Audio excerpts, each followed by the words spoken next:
یہ جس کو آپ اسراء اور معراج کہتے ہیں، عام طور پر اس کو ایک واقعے کے طور پر لوگ بیان کر رہے ہوتے ہیں۔ اچھا، اس کی تحلیل آپ کریں گے تو یہ معلوم ہوگا کہ یہ 4 الگ الگ واقعات ہیں۔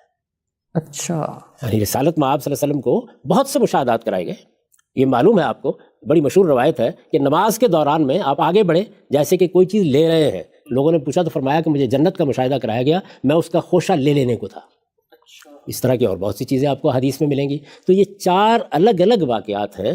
میں آپ کو ابھی بتاؤں گا کہ یہ کیسے الگ الگ واقعات ہیں جن کو جمع کر کے لوگوں نے اسراء اور معراج کا پورا قصہ تصنیف کیا ہے۔ اچھا، یعنی 4 قرآن مجید اور احادیث ان کو اسی طرح الگ الگ طریقے سے بیان کرتی ہیں۔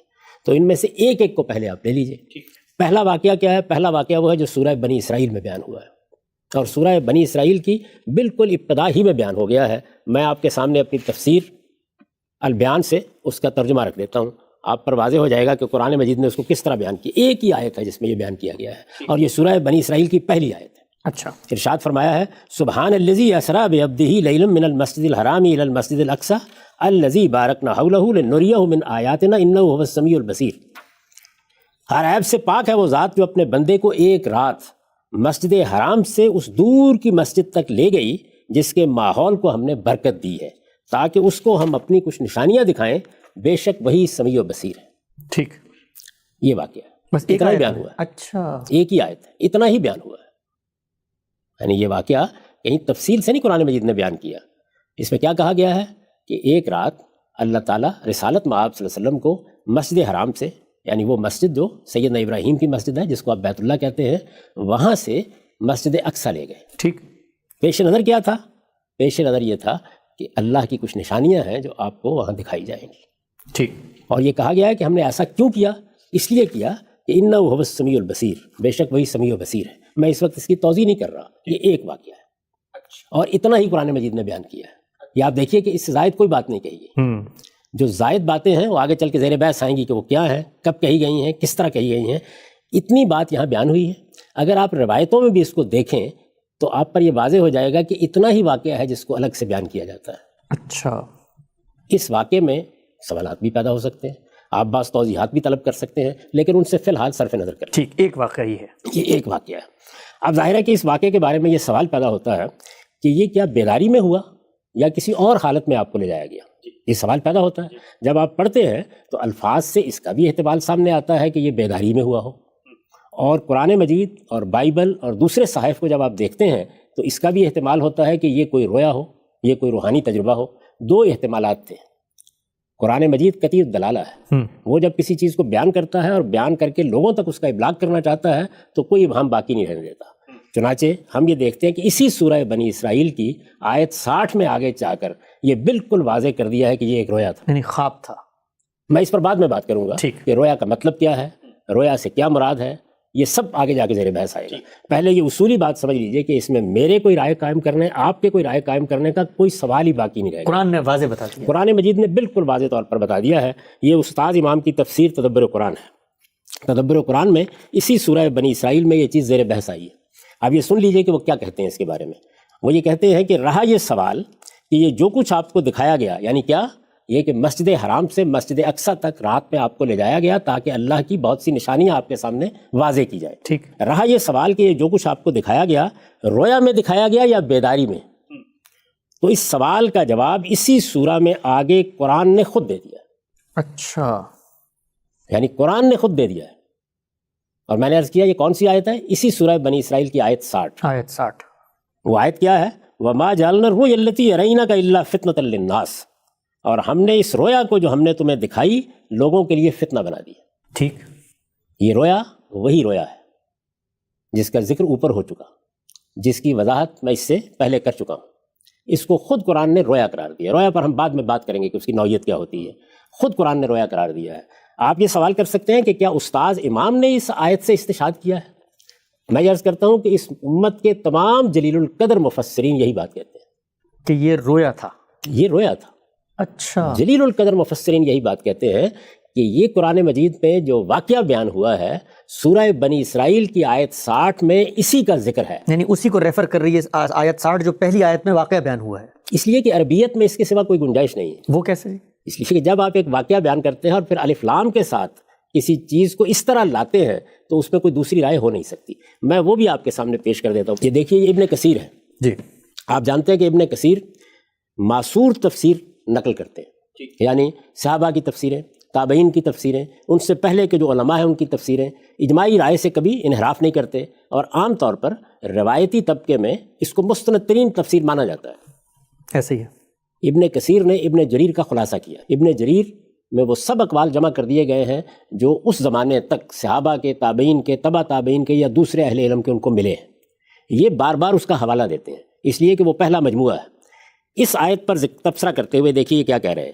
یہ کہہ رہے ہیں کہ یہ جو آیت 60 جس کے الفاظ یہ ہیں کہ وما جعلنا الرؤیا التي ارینک, یہ جو ہم نے رویا تمہیں دکھائی ہے, اوپر پہلے وہ رویا بیان ہو گیا ہے, اس کے بعد اللہ تعالیٰ نے فرمایا کہ یہ رویا جو ہم نے تمہیں دکھائی ہے. اب یہ اس کے اوپر بات کر رہے ہیں کہ بعض لوگوں نے اس رویا کی کچھ اور تفسیر کرنے کی کوشش کی, اچھا, لیکن ابن جریر نے ان کو قبول نہیں کیا.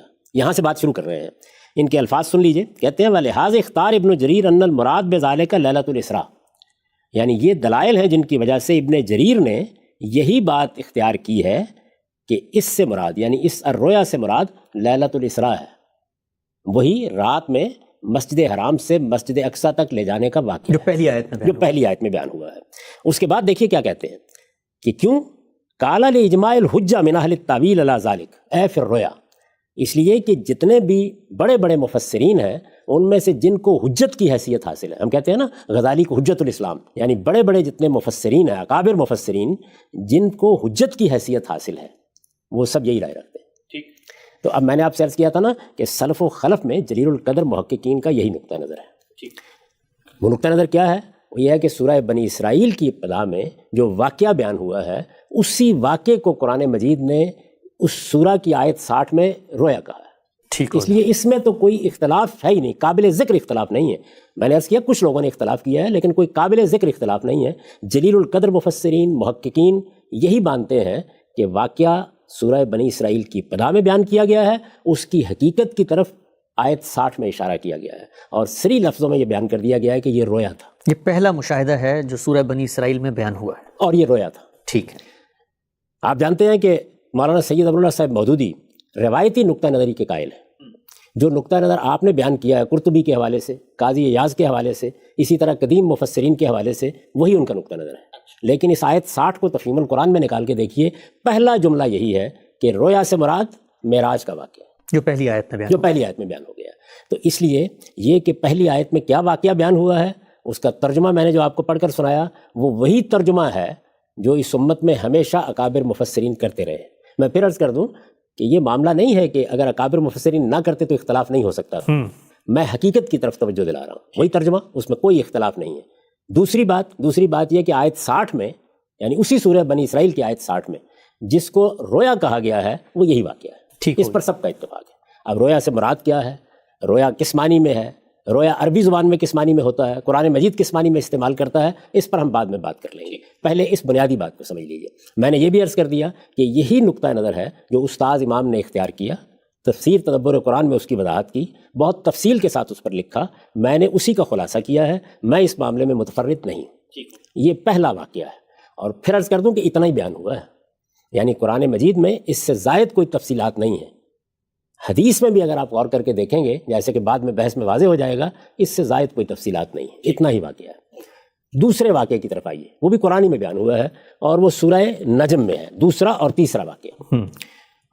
یہ دونوں واقعات سورہ نجم میں کس سلسلے میں زیر بحث آئے ہیں وہ خود سورہ کا سیاق بتا دیتا ہے. یعنی موضوع یہ ہے کہ لوگ یہ خیال کرتے ہیں کہ رسالت میں آپ صلی اللہ علیہ وسلم نے یہ کیا دعویٰ کر ڈالا ہے کہ جبریل میرے پاس آئے ہیں اور وہی مجھ پر کی گئی ہے اور مجھے پیغمبر بنایا گیا ہے, یہ کیا بات ہے؟ قرآن مجید اس کا جواب دے رہا ہے اور یہ کہتا ہے کہ وَالنَّجْمِ إِذَا هَوَىٰ مَا ضَلَّ صَاحِبُكُمْ وَمَا غَوَىٰ وَمَا يَنطِقُ عَنِ الْهَوَىٰ إِنْ هُوَ إِلَّا وَحْيٌ يُوحَىٰ عَلَّمَهُ شَدِيدُ الْقُوَىٰ ذُو مِرَّةٍ فَاسْتَوَىٰ وَهُوَ بِالْأُفُقِ الْأَعْلَىٰ ثُمَّ دَنَا فَتَدَلَّىٰ فَكَانَ قَابَ قَوْسَيْنِ أَوْ أَدْنَىٰ فَأَوْحَىٰ إِلَىٰ عَبْدِهِ مَا أَوْحَىٰ مَا كَذَبَ الْفُؤَادُ مَا رَأَىٰ أَفَتُمَارُونَهُ عَلَىٰ مَا يَرَىٰ. تارے گواہی دیتے ہیں جب وہ گرتے ہیں کہ تمہارا رفیق نہ بھٹکا ہے نہ بہکا ہے. یعنی رسالت میں آپ صلی اللہ علیہ وسلم کے بارے میں وضاحت فرمائی ہے. وہ اپنی خواہش سے نہیں بولتا. یہ قرآن تو ایک وحی ہے جو اسے کی جاتی ہے, اس کو ایک زبردست قوت والے نے تعلیم دی ہے, یعنی جبریل امین نے. اس کو ایک زبردست قوتوں والے نے تعلیم دی ہے جو بڑا صاحب کردار، بڑا صاحب حکمت ہے، چنانچہ وہ نمودار ہوا۔ ابھی دیکھیے یہ مشاہدہ ہے، یہ تیسرا مشاہدہ ہے، معاف کیجیے گا دوسرا مشاہدہ ہے۔ چنانچہ وہ نمودار ہوا اس طرح کہ وہ آسمان کے اونچے کنارے پر تھا، یعنی جبریل کی ملاقات ہو رہی ہے، وہ اس طرح کہ وہ آسمان کے اونچے کنارے پر تھا، پھر قریب ہوا اور جھک پڑا، یہاں تک کہ 2 کمانوں کے برابر یا اس سے کچھ کم فاصلہ رہ گیا۔ پھر اللہ نے وحی کی اپنے بندے کی طرف، جو وحی کی، جو کچھ اس نے دیکھا وہ دل کا وہم نہ تھا، اب کیا تم اس چیز پر اس سے جھگڑتے ہو جو وہ آنکھوں سے دیکھ رہا ہے؟ یعنی قرآن مجید نے یہ بھی بیان کر دیا کہ یہ مشاہدہ کیسے ہوا، یہ انہی آنکھوں سے ہوا۔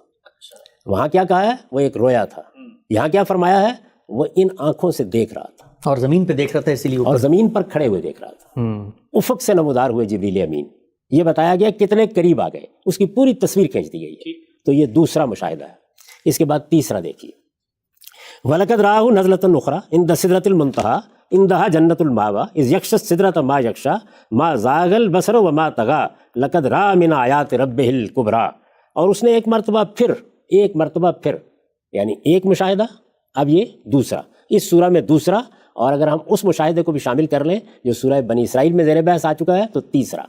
اور اس نے ایک مرتبہ پھر اسے سدرۃ المنتہا کے پاس اترتے دیکھا ہے جس کے پاس ہی جنت الماوا ہے۔ جب سدرہ پر چھا رہا تھا جو کچھ کے چھا رہا تھا، اس کی نگاہ نہ بہکی نہ بے قابو ہوئی، اس نے اپنے پروردگار کی بڑی بڑی نشانیاں دیکھی ہیں۔ اب یہاں بھی دیکھیے، اس کی نگاہ نہ بہکی نہ بے قابو ہوئی، اس کا مطلب مشاہدہ، یعنی یہ واضح کر دیا کہ یہ انہی آنکھوں کا مشاہدہ تھا، اسی زمین پر ہوا ہے، جبریل امین کا مشاہدہ ہے۔ اور رسالت میں آپ صلی اللہ علیہ وسلم کو اس طرح سے اللہ کی آیات بھی دکھائی گئیں اور وحی بھی کی گئی۔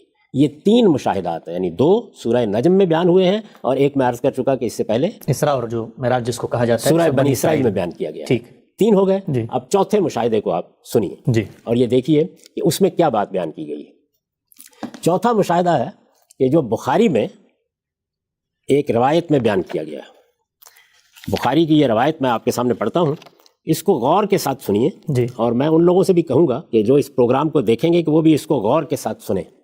اس میں وہ چوتھا مشاہدہ کیسے بیان کیا گیا ہے۔ یہ ایک لمبی روایت ہے اور یہ انس بن مالک سے، رسالت میں آپ صلی اللہ علیہ وسلم کے جلیل القدر صحابی ہیں، آپ کے ساتھ ایک خصوصی تعلق رکھتے ہیں، انہوں نے یہ واقعہ بیان کیا ہے۔ کیا کہتے ہیں؟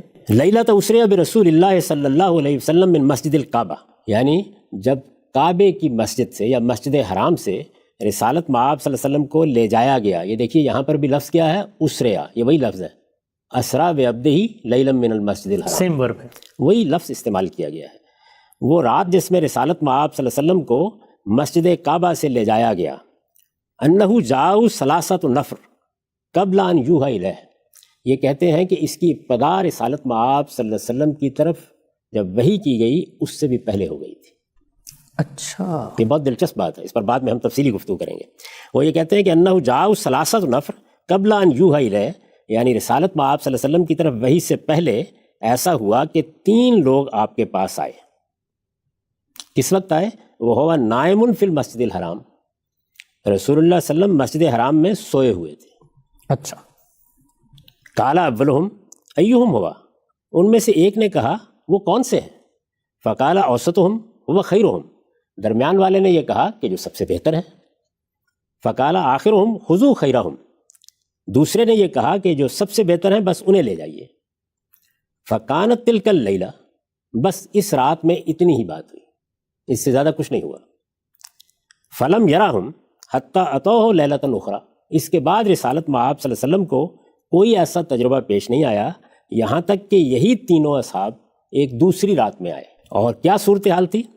فیما یرا قلبہ، ایک ایسی صورتحال میں جس میں دل دیکھ رہا تھا، وہ تنام عینہ، لیکن آنکھیں سو رہی تھی۔ اچھا، یعنی ایک دوسری رات میں وہ آئے۔ وہ دوسری رات کتنے برس بعد ہوئی، کب ہوئی، یہ معلوم ہے کہ اس کی تحقیق میں کوئی حتمی رائے اب تک بھی نہیں دی جا سکی، لیکن بہرحال اس روایت میں یہ بیان کیا گیا ہے کہ اس وقت رسالت میں آپ صلی اللہ علیہ وسلم سوئے ہوئے تھے، دل دیکھ رہا تھا، ولا ینام قلبہ، اور پیغمبر کا دل کبھی نہیں سوتا۔ وکذالک الانبیاء، سب نبیوں کے ساتھ یہی معاملہ ہے، تنام اعینہم ولا تنام قلوبہم، ان کی آنکھیں سوتی ہیں، ان کے دل کبھی نہیں سوتے۔ ٹھیک، فلم یکلموہ حتی احتملوہ، انہوں نے کوئی بات نہیں کی بلکہ رسالت میں آپ صلی اللہ علیہ وسلم کو اٹھا لیا۔ فوضعوا عند بئر زمزم، اور وہاں سے لے جا کے زمزم کے کنویں کے پاس آپ کو رکھ دیا. فتولہ منہم جبریل، پھر جبریل نے آپ کو اپنی تحویل میں لے لیا. فشق جبریل ما بین نہرہ الی لبتہ، جبریل نے سینے سے لے کر حلق تک یہ حصہ چیر ڈالا. حتیٰ فرغ من صدرہ و جوفہ، جو کچھ پیٹ میں تھا اور سینے میں تھا وہ سب نکال دیا. فغسلہ من ماء زمزم بیدہ، اور پھر اپنے ہاتھوں سے نبی صلی اللہ علیہ وسلم کو زمزم کے پانی کے ساتھ غسل دیا. حتیٰ ان کا جوفہ، یہاں تک کہ آپ کا پیٹ پوری طرح صاف کر دیا. کس چیز سے صاف کر دیا؟ کوئی ذکر نہیں. عام طور پر اہل علم یہ سمجھتے ہیں کہ وہ جتنی چیزیں انسان کے اندر بشری تقاضوں سے ہوتی ہے، کینہ ہے، حسد ہے، دشمنی ہے، یا اور اس طرح کی چیزیں ہیں، وہ سب نکال دیں. ثم اوتیا بتستم من ذہب، پھر اس کے بعد ایک سونے کا تشت لایا گیا. فیہ طورم من ذہب، اس میں سونے ہی کا ایک آفتابہ تھا. محشوباً ایمانا و حکمہ، یہ آفتابہ ایمان اور حکمت سے بھرا ہوا تھا. فحشا بہ صدرہ و لگادیدہ، تو جبریل نے اس آفتابے سے ایمان و حکمت لے کر آپ کے سینے کو بھی اس سے بھر دیا اور آپ کے حلق کی رگوں کو بھی اس سے بھر دیا، یعنی عروق کا حلقے ہی. ثم اطبقہ، پھر سینے کو سی دیا. ثم عرج بہ الی السماء الدنیا، پھر رسول اللہ کو لے کے وہ سماء دنیا کی طرف پرواز کر گئے. اچھا. ثم عرج بہ الی السماء الدنیا فضرب بابا من ابوابہا، وہاں جا کے انہوں نے آسمان کے دروازوں میں سے ایک دروازے کو کھٹکھٹایا. فنادوا اہل السماء، اوپر سے آواز آئی، آسمان کے فرشتوں کی آواز آئی. من ھذا، کون آیا ہے؟ فقال جبریل، انہوں نے کہا کہ جبریل ہوں. جیسے ہم لوگ کہیں جاتے ہیں دروازہ کھٹکھٹاتے ہیں تو کہتے ہیں نا کہ فلاں ہے. من ھذا، فقال جبریل، انہوں نے جواب دیا جبریل. قالوا من معک، آپ کے ساتھ کون ہے؟ قال مائی محمد، میرے ساتھ محمد ہیں. قال وقد بعث، اوپر سے پوچھا گیا کیا ان کو بلایا گیا ہے؟ قال نعم، انہوں نے کہا کہ ہاں ان کو بلایا گیا ہے. قالوا فمرحبا بہ واہلا، تو پھر خیر مقدم ہے. ظاہر عربی زبان میں یہ مرحباً اہلاً یہ خیر مقدم کے الفاظ ہیں، آپ جانتے ہیں. فیستبشر بہ اہل السماء، اہل السماء آسمان والے ان کے آنے پر بہت خوش ہیں. لا یعلم اہل السماء بما یرید اللہ بہ فی الارض حتی یعلمہم، یہاں پر ایک توضیحی جملہ ہے کہ یہ بات کہ کسی کو اللہ تعالیٰ نے بلایا ہے یا کوئی معاملہ ہوا ہے تو آسمان کے فرشتوں کو اس وقت تک اس کی خبر نہیں ہوتی جب تک اللہ تعالیٰ خود اطلاع نہیں دیتے. ایسے ہی ہوتا ہے. یہ گویا ایک یوں سمجھ لیجئے کہ دفع دخل مقدر ہے. یہ کیوں پوچھ رہے ہیں؟ کیا ان کو معلوم نہیں تھا؟ تو وہ بتاتے ہیں کہ ان کو بھی نہیں معلوم تھا. فوجد فی السماء الدنیا آدم، تو اس پہلے آسمان میں، آسمان دنیا میں یعنی قریبی آسمان یا پہلا آسمان کہیے، اس میں کس کو دیکھا؟ آدم علیہ السلام کو دیکھا. فقال لہ جبریل، جب آدم علیہ السلام کو دیکھا تو جبریل نے کہا ھذا ابوک، یہ آپ کے والد ہیں، ابو الآباء ہیں. یعنی رسالت میں آپ صلی اللہ علیہ وسلم کو جبریل نے تعارف کرایا، یہ آپ کے والد ہیں. ھذا ابوک فسلم علیہ، تو آپ نے ان کو سلام کیا. فسلم علیہ ورد علیہ آدم، جبریل نے پہلے یہ کہا کہ فسلم علیہ، ان کو سلام کیجیے، آپ یہ آپ کے والد ہیں، آپ انہیں سلام کیجیے. سلام کیا اور سلام کا سیدنا آدم نے جواب دیا. وقال مرحبا واہلا بابنی، اور انہوں نے کہا کہ میرے بیٹے کا خیر مقدم ہے. نعم الابن انتا، آپ کتنے اچھے بیٹے ہیں. اچھا. فاذا هو فی السماء الدنیا بنہرین یتردان، تو اسی اصلاح میں انہوں نے دیکھا کہ اس آسمان دنیا میں یعنی وہ جو پہلا آسمان ہے اس میں دو نہریں جاری ہیں. فقال ما ھذا النہران یا جبریل، تو پوچھا کہ جبریل یہ دو نہریں کیا ہیں؟ قال ھذا النیل والفرات انصرہما، یہ نیل اور فرات ہیں، یہ جو عراق میں اور مصر میں دو دریا بہتے ہیں. یہ نیل اور فرات ہیں، یہ ان کی جڑ ہے، یہ ان کی اصل ہے، یعنی ان کی حقیقت یہاں اس طرح سے ہے. ثم مضى به فی السماء، پھر وہ لے کے آپ کو آسمان میں چلے گئے. فاذا هو بنہر آخر، وہاں ایک اور نہر بہہ رہی تھی. علیہ قصر من لولیم و زبرجد، اس میں موتی اور زمرد کا ایک محل تھا. فضرب یدہ، رسول اللہ نے ہاتھ مارا تو کیا ہوا؟ فاذا هو مسک، تو معلوم ہوا کہ وہ جو مٹی ہے وہاں اس نہر کے کنارے کی وہ اصل میں مشک ہے. قال ما ھذا یا جبریل، پوچھا جبریل یہ کیا ہے؟ قال ھذا الکوثر الذی خبا لک ربک، یہ وہ کوثر ہے جو اللہ نے آپ کے لیے چھپا کر رکھا ہوا ہے، یعنی جو آپ کو قیامت میں دیا جائے گا، جیسے کہ عام طور پر دوسری روایتوں سے معلوم ہوتا ہے. ثم عرج الی السماء الثانیہ، پھر دوسرے آسمان کی طرف گئے. فقالت الملائکہ لہ مثل ما قالت لہ الاولی، پہلے آسمان پر جو سوال و جواب ہوا تھا وہی سوال و جواب وہاں بھی ہوا. من ھذا، کون ہے یہ؟ قال جبریل، انہوں نے کہا کہ میں جبریل ہوں. قالوا من معک، آپ کے ساتھ کون ہے؟ قالوا محمد، قال محمد، انہوں نے کہا کہ محمد صلی اللہ علیہ وسلم ہے. قالوا وقد بعث الیہ، انہوں نے سوال کیا کیا ان کو بلایا گیا ہے؟ قال نعم، انہوں نے کہا کہ ہاں. قالوا مرحبا بہی اعلیٰ، انہوں نے بھی اسی طریقے سے خیر مقدم کے الفاظ کہے. ثم عرج بہی الی السماء الثالثہ، پھر اس کے بعد وہ ان کو لے کے یعنی رسول اللہ کو لے کے تیسرے آسمان پر چلے گئے. وقالوا له مثل ما قالت الاولى والثانیہ، وہاں پر بھی یہی سوال جواب ہوا جیسے پہلے آسمان پر ہوا تھا جیسے دوسرے پر ہوا تھا. ثم عرج بہی الی الرابعہ، پھر چوتھے آسمان پر لے گئے. فقالوا له مثل ذلك، وہاں پر بھی وہی سوال و جواب ہوئے. ثم عرج بہی الی السماء الخامسہ، پھر پانچویں آسمان پر لے گئے. فقالوا مثل ذلك، وہاں پر بھی اسی طرح کے سوال جواب ہوئے. ثم عرج بہی الی السماء السادسہ، پھر وہاں سے چھٹے آسمان پر لے گئے. فقال له مثل ذلك، وہاں پر بھی اسی طرح کے سوالات ہوئے. ثم عرج بہی الی السماء السابعہ، پھر ساتویں آسمان پر لے گئے. فقال له مثل ذلك، وہاں پر بھی اسی طرح کے سوالات کیے گئے. کل سماء فیہا انبیاء قد سماہم، یعنی جب یہ سارے کے سارے معاملات بیان ہو رہے تھے تو ہر آسمان میں کچھ انبیاء تھے جن سے ملاقات ہوئی، ان کے نام بیان کیے گئے تھے. یہ کہتے ہیں کہ فأویت منہم ادریس فی الثانیہ، میں جو یاد رکھ سکا ہوں ان میں سے تو وہ یہ ہے کہ ادریس سے ملاقات ہوئی تھی دوسرے آسمان میں. وہ ہارون فی الرابعہ، اور چوتھے آسمان پر ہارون سے ملاقات ہوئی تھی. وہ آخرہ فی الخامسہ لم احفظ اسمہ، اور پانچویں پر بھی کسی سے ملاقات ہوئی تھی لیکن مجھے اس کا نام یاد نہیں رہا. وہ ابراہیم فی السادسہ، اور ابراہیم سے چھٹے آسمان پر. وہ موسیٰ فی السابعہ، اور موسیٰ سے ساتویں آسمان پر بے تفضیل کلام اللہ. ان کو چونکہ اللہ تعالیٰ نے دنیا میں یہ شرف بخشا کہ ان کے ساتھ کلام کیا تو وہاں پہ وہ ساتویں آسمان پر تھے، یعنی بہت بلندی پر تھے. فقال موسیٰ، جب انہوں نے دیکھا کہ یہ محمد ہیں اور جبریل ان کو لے کے آئے ہیں تو موسیٰ نے کہا ربی لم اظن یرفع علی احد، پروردگار میرا تو یہ گمان نہیں تھا کہ مجھ سے بھی کوئی اوپر جائے گا. ثم علا بہی، لیکن جبریل بہرحال اوپر لے گئے. فوق ذالک بما لا یعلمہ الا اللہ، ان بلندیوں پر جن کو اللہ کے سوا کوئی نہیں جانتا. حتی جاء سدرۃ المنتہا، یہاں تک کہ سدرۃ المنتہا پر پہنچ گئے. ودن الجبار رب العزہ فتدلی حتی کان منہ قاب قوسین او ادنا، وہاں پر ذات خداوندی کا نزول ہوا، یعنی نیچے آئے اللہ تعالیٰ. نیچے آئے یعنی اس کی کیفیت کی تھی وہ نہیں بیان کی گئی، لیکن اس طرح کہ گویا 2 کمان یا اس سے کم کا فاصلہ رہ گیا. فاوحی اللہ فیما اوحی الیہ، اس موقع پر اللہ نے جو وحی کرنا تھی وہ کی. 50 صلاۃ علی امتک کل یوم ولیلہ، اس میں 50 نمازیں فرض کی گئیں تمہاری امت پر جو دن رات میں پڑھنی ہے. اچھا. ثم ہبطا، پھر نیچے آ گئے. حتیٰ بلغ موسیٰ، یہاں تک کہ موسیٰ علیہ السلام کے پاس پہنچے، یعنی 7ویں آسمان پر موسیٰ علیہ السلام تھے، ان کے پاس سے گزرتے ہوئے اوپر گئے. بارگاہ خداوندی میں حاضری ہوئی، حاضری میں بہت قرب حاصل ہوا. اس کے بعد واپسی ہوئی تو یہ 50 نمازیں لے کے آ گئے. اب جب نیچے آئے ثم ہبط حتیٰ بلغ موسیٰ، نیچے آئے یہاں تک کہ موسیٰ کے پاس پہنچ گئے. فاحتبسہ موسیٰ، تو انہوں نے روک لیا.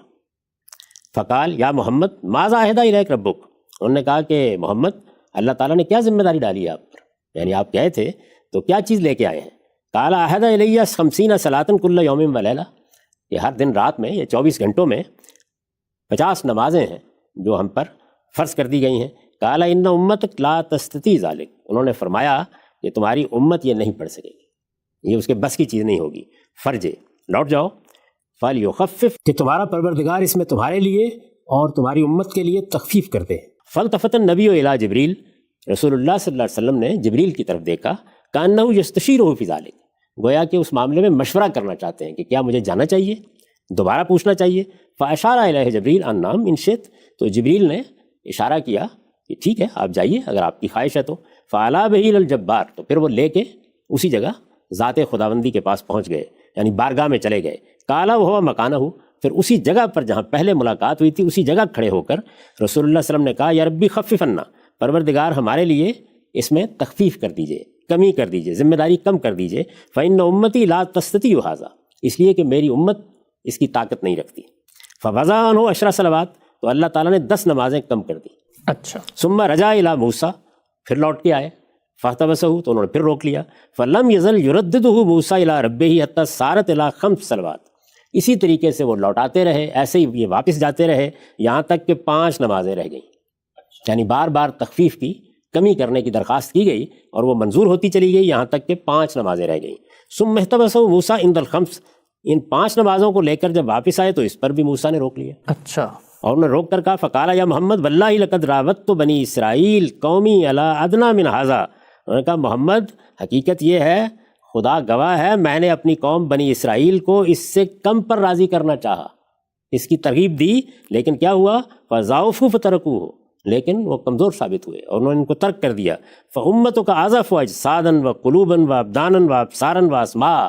یہ جو تمہاری امت ہے یہ تو اس کے مقابلے میں جسم کے لحاظ سے بھی کمزور ہے، دل کے لحاظ سے بھی کمزور ہے، بدن کے لحاظ سے بھی کمزور ہے، اور سمع و بصر کے لحاظ سے بھی کمزور ہے. یعنی صلاحیتیں، قوتیں، جو کچھ بھی انسان کے خصائص ہو سکتے ہیں. انہوں نے کہا کہ میری قوم، میری امت بنی اسرائیل اس معاملے میں مضبوط تر تھے، اس کے باوجود وہ کمزوری دکھا گئے. فرجے فَلْيُخَفِّفْ عَنْكَ رَبُّكَ، کہ تمہارا پروردگار اس میں تمہارے لیے تخفیف کر دے. کل ذالک یلتفت النبی الی جبریل، ہر موقع پر جبریل کی طرف رسول اللہ دیکھتے تھے لیشیر علیہ، کہ وہ مشورہ دیں کہ آپ کو جانا چاہیے یا نہیں جانا چاہیے. ولا یکرہ ذالک جبریل، جبریل اسے ناپسند نہیں کرتے تھے، یعنی وہ عام طور پر یہی کہتے تھے کہ آپ چاہتے ہیں تو ضرور چلے جائیں. فرفعوا عند الخامسہ، تو وہ 5ویں مرتبہ بھی لے کر چلے گئے. فقال یا رب ان امتی ضعفاء، تو رسول اللہ نے جا کر عرض کی کہ پروردگار میری امت کمزور لوگوں کی ہے، اجسادہم و قلوبہم و اسماعہم و ابدانہم فخفف عنا، یعنی وہی چیزیں، کمزوری کے وہی پہلو جو سیدنا موسیٰ نے بیان کیے تھے وہ آپ نے گنوا دیے، اور پھر درخواست کی فخفف عنا، اس معاملے میں ہم پر کمی کی جائے، تخفیف کی جائے. فقال الجبار، ذات خداوندی کی طرف سے فرمایا گیا یا محمد. قال لبیک و صادق، یہ ظاہر ہے کہ حاضر ہوں، میں خدمت میں موجود ہوں. قال انہ لا یبدل القول لدی، اللہ تعالیٰ نے فرمایا میرے ہاں بات تبدیل نہیں کی جاتی. کما فرضت علیک فی ام الکتاب، جیسے کہ میں ام الکتاب میں، لوح محفوظ میں یہ فرض کر چکا ہوں. قال فکل حسنۃ بعشر امثالھا، تمہارے ہاں ہر نیکی پر 10 گنا اجر ملے گا. فہی 50 فی ام الکتاب، یہ ام الکتاب میں یا لوح محفوظ میں 50 نمازیں ہی رہیں گی. وہی 5 علیک، لیکن تم لوگوں پر یہ 5 نمازیں ہوں گی. یہ گویا اس کا جواب بھی دیا گیا اور حکمت بھی واضح کی گئی. فرجع الی موسیٰ، اب لوٹ آئے رسالت مآب صلی اللہ علیہ وسلم. فقال کیف فعلت، انہوں نے پھر پوچھا کیا ہوا. فقال خفف عنا آتانا بکل حسنۃ عشرۃ امثال، خفف عنا، اللہ تعالیٰ نے اس میں تخفیف کر دی ہے. کیسے تخفیف کی ہے؟ وہ یہ کہ ہمیں ہر نیکی کے اوپر 10 گنے اجر کا وعدہ کر دیا ہے. قال موسیٰ قد واللہ راودت بنی اسرائیل علی ادنی من ذلک فترکوہ، انہوں نے پھر وہی بات کہی کہ بخدا میں نے تو بنی اسرائیل کو اس سے کم پر راضی کرنا چاہا لیکن وہ چھوڑ بیٹھے. ارجع الی ربک، آپ لوٹ کر جائیے، دوبارہ گزارش کیجیے. فلیخفف عنک اذن، اپنے پروردگار کی طرف لوٹ کے جائیے کہ وہ اس میں بھی آپ کے لیے تخفیف کر دے. قال رسول اللہ صلی اللہ علیہ وسلم، لیکن رسول اللہ صلی اللہ علیہ وسلم نے اس کے جواب میں فرمایا یا موسیٰ قد واللہ استحییت من ربی مما اختلفت الیہ، یہ بار بار جا کر اب تو مجھے شرم آتی ہے اپنے پروردگار سے، میں اب نہیں جاؤں گا. قال فاہبط بسم اللہ، اس پر جبریل نے کہا اللہ کے نام سے نیچے جائیے. اب ذرا سنیے. قال واستيقظ وهو فی مسجد الحرام، آنکھ کھلی تو آپ مسجد حرام میں تھے. خواب تھا. یعنی آپ دیکھیے شروع کہاں سے ہوئی یہ حدیث، یہ میں نے ساری تفصیل آپ کے سامنے رکھ دی ہے، پوری روایت لفظ بلفظ اسی طرح سے امام بخاری نے، رقم ہے 7517، اس میں بیان کی ہے. یہ باب ہے، باب و قولہ تعالی وکلم اللہ موسیٰ تکلیما، اور یہ کتاب التوحید میں ہے روایت. اس میں یہ سارا واقعہ بیان ہوا ہے. کہاں سے شروع ہوا تھا اس کو پھر سن لیجئے. شروع یہاں سے ہوا تھا کہ آپ کا دل جاگ رہا تھا لیکن آنکھیں سوئی ہوئی تھی. اور اللہ کے پیغمبروں کے معاملے میں یہی طریقہ ہوتا ہے کہ تنام اعینہم ولا تنام قلوبہم، یعنی ان کے دل نہیں سوتے، ان کی آنکھیں ہی سوتی ہیں. اور خاتمہ کہاں ہوا؟ قال فاہبط بسم اللہ، آپ اللہ کے نام سے اب نیچے جائیے، یعنی سارا سفر مکمل ہو گیا. قال واستيقظ وهو فی المسجد الحرام، تو آپ کی آنکھ کھلی، آپ بیدار ہوئے تو مسجد حرام میں تھے. ٹھیک، یہ چوتھا اور آخری مشاہدہ ہے. اس کی میں نے آپ کے سامنے لفظ بلفظ تفصیل رکھ دی ہے جیسے کہ روایت میں بیان ہوا ہے، بغیر کسی تبصرے کے. اب ہوا کیا ہے؟ ہوا یہ ہے کہ ہمارے ہاں جب راویوں نے ان چیزوں کو بیان کیا ہے تو انہوں نے ان سب واقعات کو ملا دیا. اچھا، یعنی یہ چاروں انڈیپینڈنٹ انڈیویجول ایونٹس مل گئے آپس میں. یعنی آپ نے دیکھا کہ سورہ بنی اسرائیل میں بس اتنا ہی معاملہ بیان ہوا ہے، اس میں کوئی ادنا اشارہ بھی نہیں ہے کہ آگے بھی کچھ ہوا تھا. یہ آسمان پہ لے کر گئے انہیں. یعنی آپ خود دیکھیے کیا الفاظ ہیں، سبحان الذی اسری بعبدہ لیلا من المسجد الحرام الی المسجد الاقصی الذی بارکنا حولہ. بس یہی ہے، یعنی وہ سرزمین جس کو ہم نے برکت دی ہے، اس میں جو مسجد ہے وہ دور کی مسجد حرام سے پروردگار وہاں تک رات میں لے گئے اور پھر فرمایا کہ وہاں کچھ آیات کا مشاہدہ مقصود تھا، اس کے سوا کوئی بات بیان نہیں. اس کے بعد وہ 2 مشاہدات تھے، ان میں سے جبریل امین سے ملاقات ہوئی، اسی زمین پر ہوئی، کھلی آنکھوں سے رسالت مآب صلی اللہ علیہ وسلم نے دیکھا. پہلا واقعہ بیان کیا، پھر وَلَقَدْ رَآهُ نَزْلَةً اُخْرَىٰ کہہ کے دوسرا واقعہ بیان کیا. دونوں واقعات خود بتا رہے ہیں کہ وہ کہاں ہوئے، کس صورت میں ہوئے. دونوں میں لفظی طور پر اللہ تعالیٰ نے واضح کر دیا کہ یہ آنکھوں کا مشاہدہ تھا، کوئی تردد نہیں ہوا. رسالت مآب صلی اللہ علیہ وسلم نے اس طرح سے دیکھا جبریل کو. اس میں اب میں آپ سے عرض کر دیتا ہوں ایک ضروری بات، وہ یہ کہ خود رسالت مآب صلی اللہ علیہ وسلم کے فوراً بعد یہ کچھ بحث پیدا ہو گئی تھی کہ کیا یہ سورہ نجم میں جو واقعات بیان ہوئے یہ جبریل کے بارے میں ہیں یا اللہ تعالیٰ سے ملاقات کے بارے میں ہیں. اچھا، اس روایت میں بھی آپ نے دیکھا کہ کم و بیش وہی الفاظ ہیں جو جبریل کے بارے میں ہیں، وہی بارگاہ خداوندی میں حاضری کے موقع پر راوی نے اختیار کیے ہیں. تو بعض لوگوں کو یہ خیال پیدا ہوا کہ وہاں جبریل کا ذکر نہیں ہو رہا، وہ اللہ تعالیٰ کا ذکر ہو رہا ہے. ٹھیک، ظاہر ہے میں اس وقت تفسیر نہیں کر رہا، لوگ چاہیں تو استاد امام کی تفسیر دیکھ لیں، لوگ چاہیں تو مولانا سید ابوالفضل صاحب مودودی کی تفہیم القرآن دیکھ لیں، میری تفسیر البیان دیکھ لیں. ایک ایک لفظ بتا رہا ہے کہ جبریل امین ہے جن کے ساتھ ملاقات ہوئی. یعنی سورہ نجم میں جو دونوں واقعات ہیں، یہ چوتھا واقعہ زیر بحث نہیں ابھی. یعنی پہلا واقعہ سورہ بنی اسرائیل کا، 2 واقعات سورہ نجم کے، ان میں کس سے ملاقات ہوئی؟ جبریل سے. الفاظ بتا رہے ہیں بالکل، ٹھیک، آنکھوں کا مشاہدہ ہے، یعنی وہ کوئی رویا نہیں ہے، آنکھوں کا مشاہدہ ہے. جبریل امین کو کس طرح دیکھا اس کو قرآن مجید نے ایک تصویر کھینچ کے بیان کر دیا ہے، اور یہ بھی واضح کر دیا ہے کہ اسی زمین پر کھڑے کھڑے یہ مشاہدہ ہوا. ٹھیک، تاہم لوگوں میں یہ بحث پیدا ہو گئی. جب یہ بحث پیدا ہوئی تو سیدہ عائشہ کے پاس لوگ گئے، ام المومنین رضی اللہ عنہ، ان کے پاس گئے اور جا کر ان سے یہ پوچھا کہ آپ کیا کہتی ہیں اس معاملے میں. نہیں، سورہ نجم کے جو 2 ایونٹس ہوئے ان میں رسالت مآب صلی اللہ علیہ وسلم کو جو مشاہدہ کرایا گیا اس پر بعض لوگوں نے یہ ابہام پیدا کر دیا، یہ نقطہ نظر اپنا لیا کہ شاید اللہ تعالیٰ ہی سے، جس طرح یہ چوتھے واقعے میں آپ سو رہے تھے تو اللہ تعالیٰ کے ساتھ مکالمہ ہوا، تو سورہ نجم کی ان دونوں ایونٹس میں کس کا مشاہدہ کرایا گیا، اس کے بارے میں سیدہ عائشہ کی ایک روایت ہے. سیدہ عائشہ کی روایت ہے، یہ مسروق کی روایت ہے، اور اس میں سیدہ سے یہ پوچھا گیا ہے کہ کیا معاملہ ہوا تھا. تو وہ یہ کہتی ہیں کہ اس سے بڑا کوئی جھوٹ نہیں ہو سکتا اللہ پر کہ اس طرح کی بات کہی جائے کہ رسالت مآب صلی اللہ علیہ وسلم نے اللہ تعالیٰ کو دیکھا تھا. وہ یہ کہتی ہیں کہ یہ سورہ نجم میں جو دونوں واقعات بیان ہوئے ہیں، ان دونوں واقعات میں رسول اللہ صلی اللہ علیہ وسلم نے جبریل کو دیکھا تھا. اور کس طرح دیکھا تھا؟ اس طرح دیکھا تھا کہ وہ آسمان سے نیچے آ رہے ہیں، یعنی منحبت من السماء. اور اس میں رسول اللہ کے یہ الفاظ نقل ہوئے ہیں کہ 2 ہی مرتبہ میں نے جبریل کو اپنی آنکھوں سے اس طرح دیکھا کہ وہ اپنی اصل صورت میں تھے. یعنی اس کے سوا جبریل جب ملتے رہے ہیں تو بالعموم اس کا طریقہ یہ رہا ہے کہ وہ انسانی صورت میں آ گئے. فرشتے سیدنا ابراہیم کے پاس بھی انسانی صورت میں آئے، رسالت مآب صلی اللہ علیہ وسلم کے ساتھ بھی جبریل امین کی ملاقات اس صورت میں ہوتی رہی. وحی کا طریقہ تو اختیار کیا ہی جاتا تھا، قرآن بھی لے کر آتے رہے.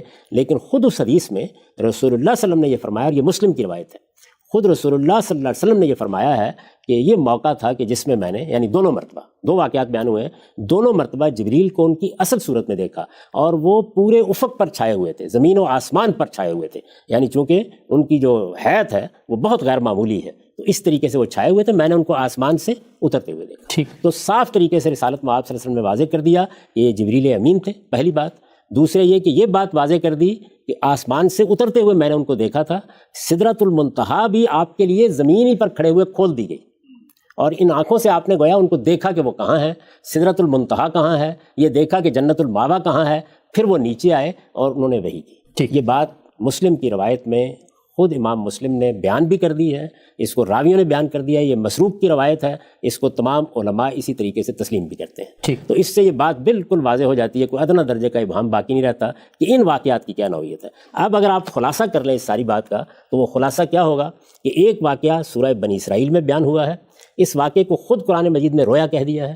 2 واقعات سورہ نجم میں بیان ہوئے ہیں، دونوں جبریل کے ساتھ اس زمین پر ملاقات کے واقعات ہیں. دونوں مشاہدات کی نوعیت یہ ہے کہ وہ ان کھلی آنکھوں سے کیے گئے ہیں، زمین پر کھڑے ہوئے کیے گئے ہیں. اس میں جبریل کو بھی اصل صورت میں دیکھا گیا ہے، اور جبریل امین دوسری مرتبہ سدرۃ المنتہا کے پاس تھے، تو یہ چیز بھی گویا زمینی پر کھڑے ہوئے آپ پر کھول دی گئی ہے. یہ بات الفاظ سے بھی واضح ہے، اس میں کوئی ادنیٰ تردد نہیں ہے. اور اس بات کو اس روایت میں رسالت مآب صلی اللہ علیہ وسلم نے سیدہ عائشہ کے استفسار پر وہ کہتی ہیں کہ میں وہ پہلی خاتون ہوں یا پہلی فرد ہوں جس نے اس معاملے میں خود رسول اللہ سے پوچھا. تو آپ نے بتایا کہ وہ جبریل امین تھے، دونوں مرتبہ جبریل امین آئے، اور منحبتم من السماء، وہ آسمان سے نیچے اترتے ہوئے میں نے ان کو دیکھا، ان کی اصل صورت میں دیکھا، اور اس وقت زمین اور آسمان پر گویا انہی کی شخصیت پوری طرح چھائی ہوئی تھی. یہ تفصیلات اس کی ہیں. اور آخری مشاہدہ یا آخری واقعہ وہ ہے جو میں نے آپ کو بیان کر دیا. اس میں راوی یہ خود بیان کر رہا ہے کہ رسالت مآب صلی اللہ علیہ وسلم سوئے ہوئے تھے، دل کی آنکھیں جاگ رہی تھیں، یہ آنکھیں بند تھیں، یہ مشاہدات پیش آئے، اس طریقے سے لے جایا گیا، اس طرح آپ کا سینہ صاف کیا گیا، اس طرح سے آسمان کی طرف عروج ہوا، اس طرح سے ایک ایک آسمان پر دستک دی گئی. پھر جب اس کے بعد جبریل نے یہ کہا کہ اب نیچے جائیے، تو آپ بیدار ہوئے، آپ کی آنکھ کھلی، آپ جاگے، تو آپ مسجد حرام میں تھے. ٹھیک ہم سر، یہ چاروں واقعات آپ کے سامنے آ گئے. تو یہ 4 واقعات ہیں جن کو، جس طرح کہ میں اس سے پہلے عرض کر چکا، راویوں نے جب بیان کرنا شروع کیا ہے تو انہوں نے کہیں ایک واقعہ بنا دیا، کہیں 2 واقعے بنا دیے، اس کے نتیجے میں اسراء و معراج کی وہ داستان وجود میں آئی ہے جو ہم عام طور پر سنتے ہیں۔ حقیقت یہ ہے جو میں نے آپ کے سامنے بیان کر دی۔ ہم سب